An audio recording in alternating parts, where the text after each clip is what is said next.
you knock it off right now, it's gone! Moshahidi with room, launches! Kaboom!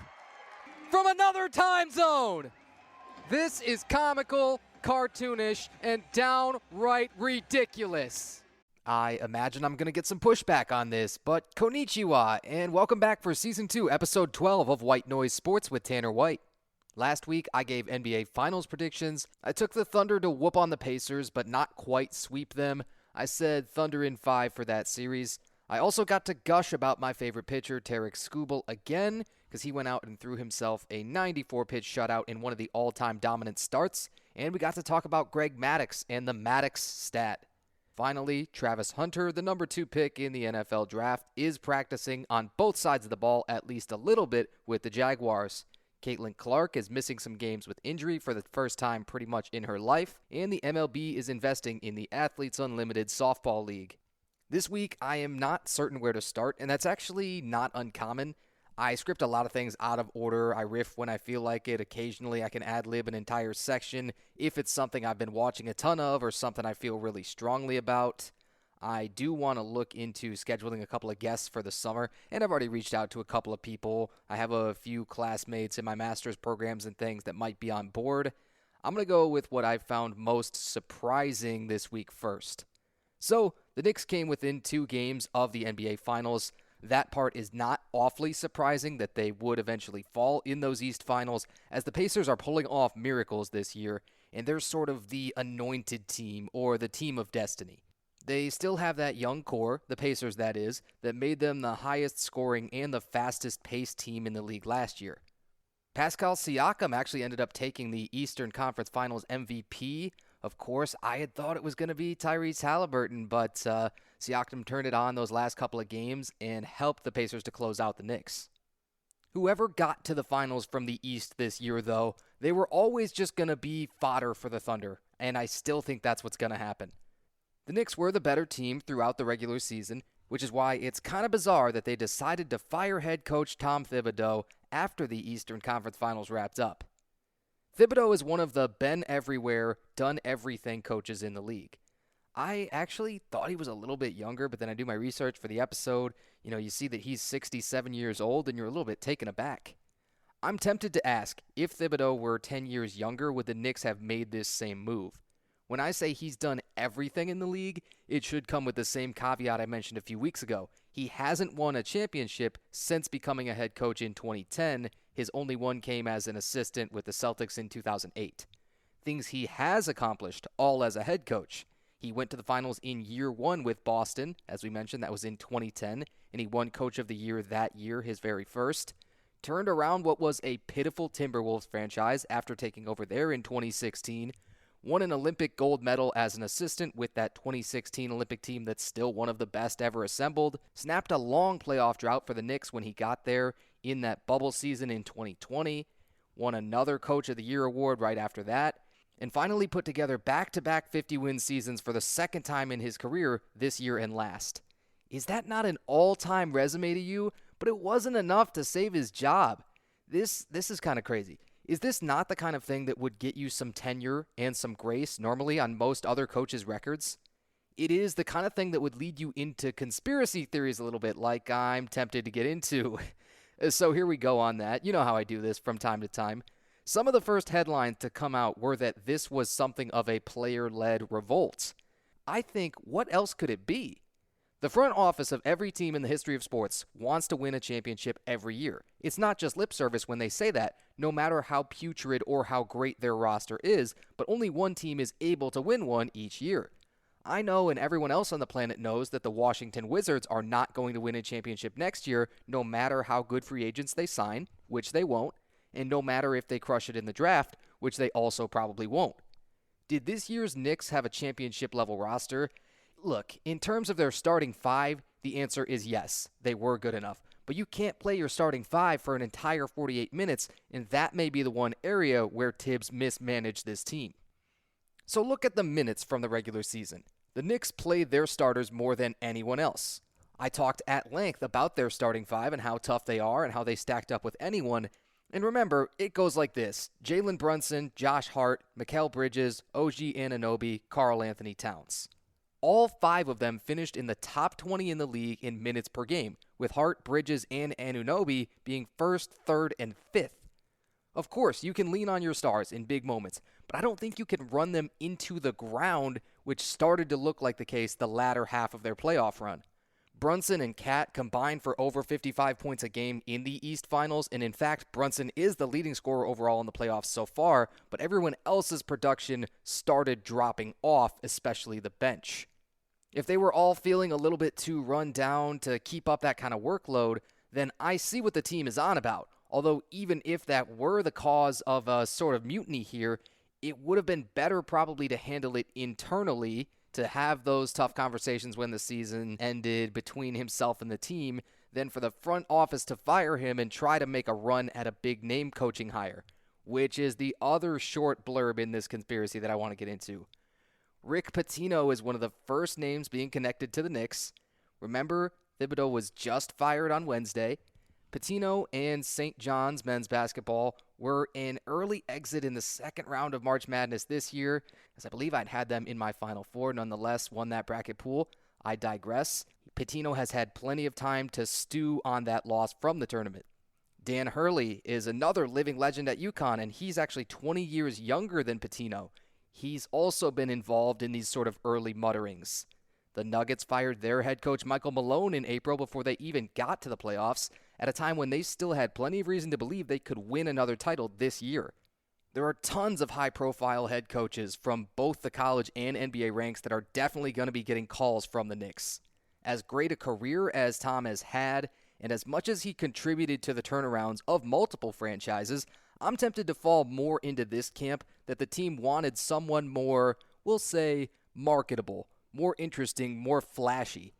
This will be one of the more interesting hires whenever it's made of all head coaches that the league has ever seen. I'm expecting some sort of a quote-unquote celebrity hire for the Knicks. Now, can you tell I'm a little bit short on time this week? I'm going to have to grab bag pretty much the rest of the way here. We will start with the Madden 26 cover art and the not very shocking selection of Saquon Barkley hitting the reverse hurdle against the Jaguars. Hopefully, a majority of everyone who plays video games or that follows NFL lore will know about the Madden curse. To give you a perfectly good example, Christian McCaffrey was chosen to be the Madden cover athlete for Madden 25, and also for those of you that don't know, the game releases in August each year, although it keeps moving back early and earlier, it could end up in July soon. Nonetheless, from when that cover was released through the end of the year, McCaffrey fought with the bilateral Achilles tendonitis. He took until November 10th to get on the field for the first time, when people presumed he was going to be ready to go for the start of the regular season, and then he comes back, plays, parts of 4 games, and less than a month in, tears his PCL. That's what the Madden curse does. The cover athlete that season almost always mysteriously has their season or even their career derailed by something strange. Other good examples. Troy Polamalu was on a shared cover with Larry Fitzgerald in Madden 10. He would go on to miss 11 games with an MCL injury, and he was sort of known as an Iron Man for the Steelers. If he could have been out there, he would, and it was in that ensuing regular season that he would have the worst year of his career. Madden 17, Rob Gronkowski. Maybe he was destined to get hurt anyway with his kind of play style and the way that teams had to hit him to inflict some damage and ever get him on the ground, right? That year, though, in 2016, Gronk would have career lows in everything, racking up back, chest, and leg injuries, only playing 8 games, starting 6, and it was one of the only times where you could say he didn't look like prime Rob Gronkowski. And maybe the most famous Madden curse of all was Peyton Hillis with the Madden 12 cover. He had an all-time great breakout season with the Browns in 2010, 1,177 yards, 11 touchdowns, and was quietly a really good receiving back. I think a lot of people forget this, and it's lost to history. He had over 60 catches for almost 500 yards to go with it. Back then, that was a fantastic receiving season for running backs. He was the biggest, meanest back in the league. He was 6'1", 240. He had the crew cut, and he just couldn't be tackled. After his Madden cover, He would go on to rack up an incredible injury report, really the rest of his career, and barely topped that 2010 rushing number with his yardage for the next 4 seasons combined, while changing teams twice, never being the same guy, and wound up out of the league at 28.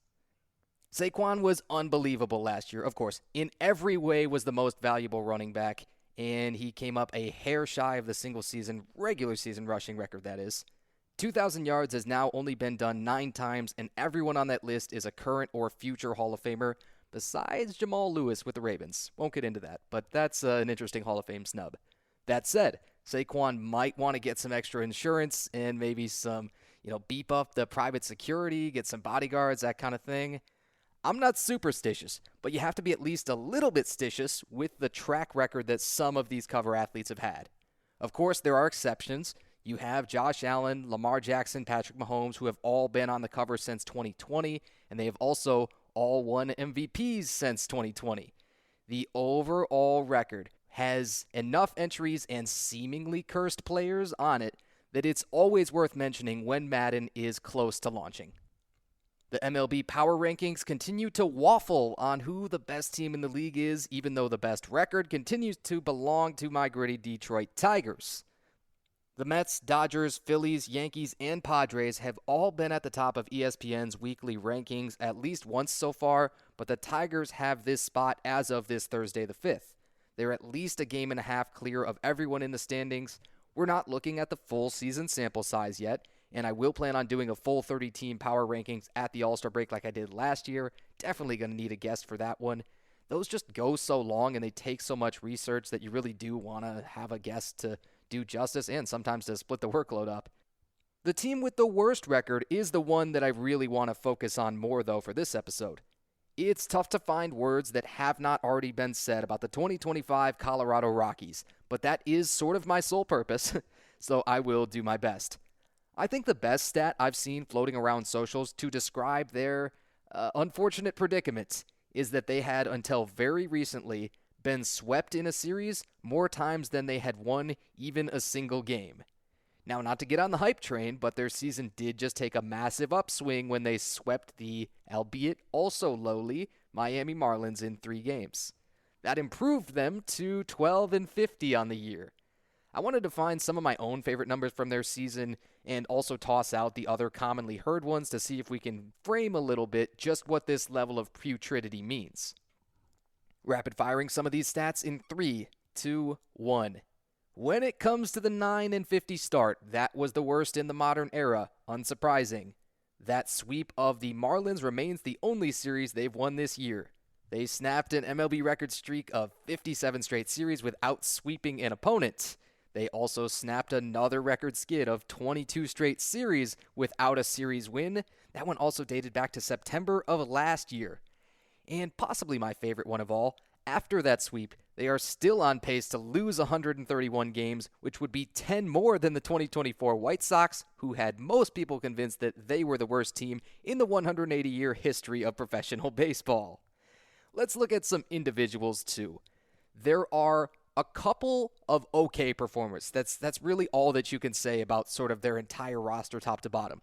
They have probably one above average bat, you would say, in the lineup. A young catcher named Hunter Goodman, hitting .281 with 10 home runs and 36 RBIs. Not bad, especially for a catcher.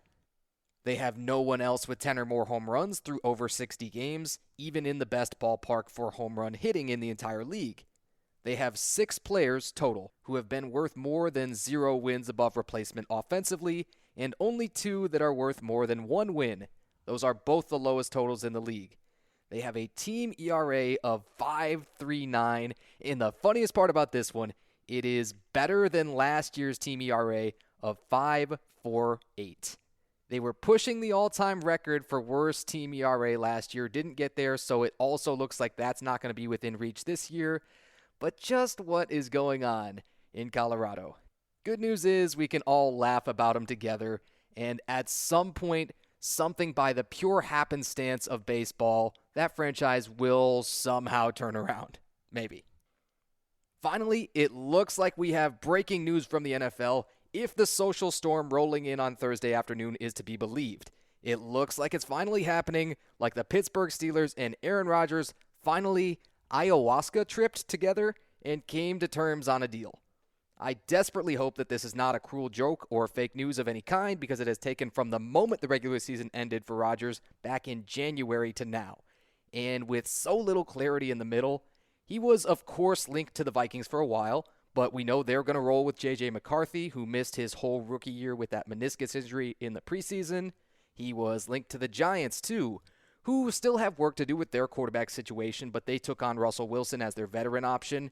He was linked to the Raiders, but the Raiders traded for Geno Smith. In the end, it appears the Steelers have finally said I do and locked themselves into this awkward marriage for, well, at least 1 year. It's actually early enough that I haven't seen the details of the deal come out yet.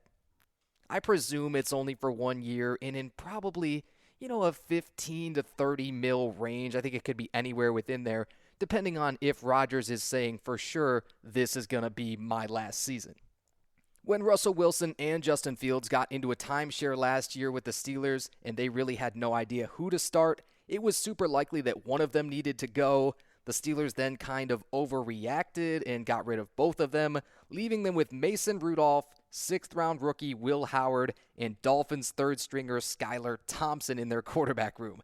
They absolutely could not start the season with that. They knew they needed help, and it appears they have finally chosen Aaron Rodgers for at least this year to be that guy. And after all that, time to wrap it up. I am so glad I do not have to talk about Rodgers anymore. I believe this will be episode 64 overall, and we are still hitting our marks. I have the workflow reasonably dialed in. I have never-ending content when teams make surprising and sometimes ridiculous coaching decisions. I still have fun doing this, the last part being the most important. What else? Let's see. This Saturday is the next powerlifting meet I'm covering. It's on the east side of Michigan near Detroit. I'll drop the link in the description of the episode, and it should be live right around 9 a.m. on Saturday the 7th. There's a lot of first-time competitors, which is great, and many of those are also in the Masters age divisions, which start at 40. And I'm not here to be a propagandist. Actually, yes, I am. But strength sports are some of the very few sports where people can continue to get better and actually hit their prime into their 40s, sometimes even their 50s. That's such a cool thought to me, and I absolutely plan to be one of those types when I get there. Beyond that, I did the Michigan High School State Track Finals last Saturday. That was another, roughly a 10-hour day.